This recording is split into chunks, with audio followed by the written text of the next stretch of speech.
اب آپ کو بتائیں کہ پریمیئر لا کالج کے طالب علم کی اپنے ہی پرنسپل کے ساتھ گنڈا گردی کی ویڈیو سامنے آ گئی۔ مجھے اسلحہ کالج لانے پر کیوں نکالا؟ طالب علم بفر گیا، ساتھیوں کے ساتھ کالج آ کر گاڑیاں توڑ دی۔ یہ واقعہ جو ہے تھانہ صدر کے علاقے میں پیش آیا ہے، جہاں پر طالب علم نے ساتھیوں کے ہمراہ دعویٰ بول کر کالج کے پرنسپل اور عملے کی گاڑیاں توڑ دیں کہ اسے کالج اسلحہ لانے کی وجہ سے کیوں نکال دیا گیا۔ واقعے کی سی سی ٹی وی فوٹیج منظر عام پر آ گئی ہے۔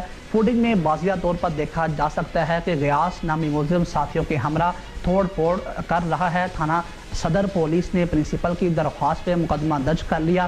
پرنسپل انور سید کا کہنا ہے کہ غیاث کا کالج میں اسلحہ لانا قوانین کی خلاف ورزی تھی کہ کچھ روز قبل کالج انتظامیہ نے غیاث کی حرکات سے تنگ آ کر اسے کالج سے نکالا تھا۔ کالج سے نکالنے کی رنجش پر ملزم نے ہماری نئی گاڑیوں کو توڑ پھوڑ کا نشانہ بنایا ہے۔ کالج کے پرنسپل کی ارباب اختیار سے انصاف کی اپیل۔